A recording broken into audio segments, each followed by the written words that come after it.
Dear students, this is Dr. Pooja Sharma, Associate Professor in Department of MBA of SJI. Today I will discuss about the financial planning and about the financial goal and how we can assess the individual person's financial growth and how we can assess the financial position of individual person. So there are some accounting methods or there are some assessment criteria we will discuss today. Let's start with the financial goal. The main objective of a financial planner or wealth manager is helping individual to achieve his or her financial goals. It is very important for a financial planner or to educate the client or the individual person about his or her goals, and on the basis of the clear goals a planner can develop a good plan which can be achieved, which can be which should be realistic. So goals must be smart, means specific, measurable, achievable, realistic and time bound. Whatever the goals we are deciding, that should be time bound, and we need to decide the time of each and every goal, either short term, mid term, medium term or the long term. Goals should be specific with the current financial position. It should be measurable in terms of the monetary. Achievables should be simple to achieve, should be simple. It should not be dreamy, and it should be realistic as per the current situation, not so much ambiguous. Assessment criterias. There are the three assessment criterias for the assessing the financial position. So first is net worth establishment. Net worth is a useful tool to measure the financial progress from year to year. It can be calculated by the adding all the total assets, and that total liabilities should be deducted from the total assets. If the assets are more than the liabilities, net worth is positive. If the liabilities are more than the assets, net worth is negative. Individual person can track the progress with the net worth year by year with this method. And like by improvement, we need to whenever we'll talk about the net worth assessment of the net worth.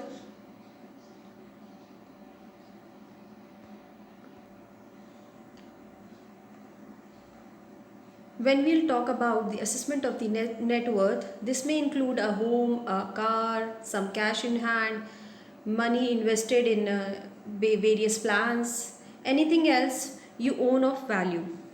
If I'll talk about the assets, if I'll talk about the liabilities, means these may include credit card debt, students' education debt, an outstanding mortgage or any kind of loan, a car loan, and this is the basically whatever the liabilities, whatever the obligations you have to fulfill.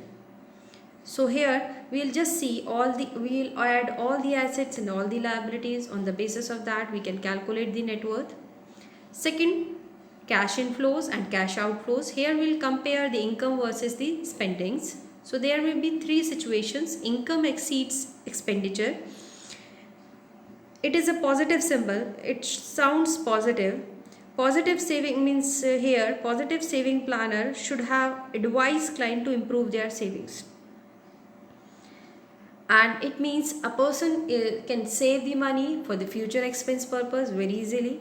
If the expenditure, second situation, if the expenditure exceeds income, a negative saving means more liability, a weak net worth. So he or she has to work a lot, either on the earning part if it is possible, otherwise on the expense part, because he has to cut short his all the expenses.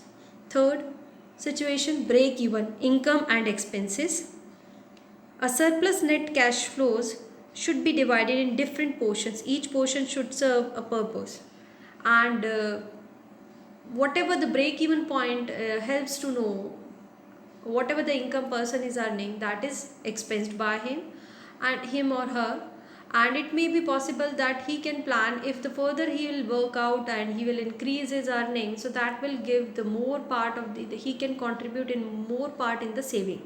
So these are the three conditions which can be identified with the cash flow position, and it should be compared, and the earning and spending should be compared for a particular duration, and that should be same. Third assessment criteria, ratios.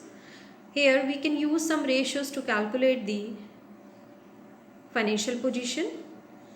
These are the some financial ratios. Liquidity ratios, which shows the current assets, current position of the company or the individual person, are like measures a current client ability to pay off the short term expenses. Either he can pay the short term expenses or not. Saving ratios, which shows percentage of saving in the net worth, in the earning, how much he or she is saving for the future purpose. Assets to debt ratio, this ratio compares the assets accumulated by the individual against his existing liability. Solvency ratios, this ratios compares the client net worth against assets accumulated. Debt service ratios, with current position of the fund, how client is comfortable to pay his debt. So we can compare, on the basis of this we can compare the different variables, and we can identify the liquidity position, saving position, lab solvency position, and debt service position of the individual person. It is like we are just preparing on the basis of that strategy for achieving the growth, for achieving the goals basically. And no matters what your priorities are, the plan should include strategy for accumulating all the income of the individual person.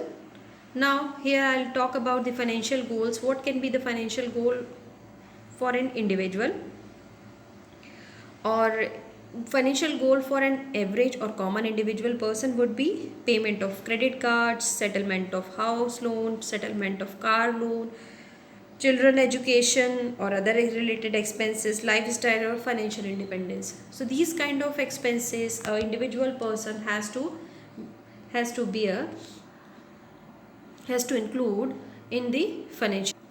The most important thing with this, the above goals should be sequenced and prioritized, because it is not possible to achieve all the goals, to do all the expenses at a certain point of time at the same time also.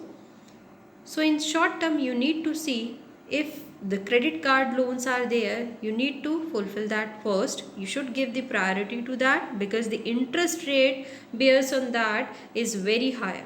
So you need to work according to that. You need to pay the credit card loan firstly, then you have to make the payments for other expenses. So what is the most important thing here? You need to decide your goals, you need to decide the time period of that. In short term, as I have given the example, in short term you have to fulfill the credit card loans, you have to make the payment for that if you have taken. Then you need to see any other loan is there in your financial goals, so you need to fulfill that. And second priority given to that should be given by to you. And next, you need to see your essential expenses. What are the essential expenses you have to do? So most important thing with the financial plan, every planner should give the priority to their expense, and according to that make the financial plan and achieve that. And it should be realistic, it should be achievable, and time period of that should be decided, so that we can achieve the financial goals and growth of the financial position of the company or the individual person. So that's all for today. Thank you so much.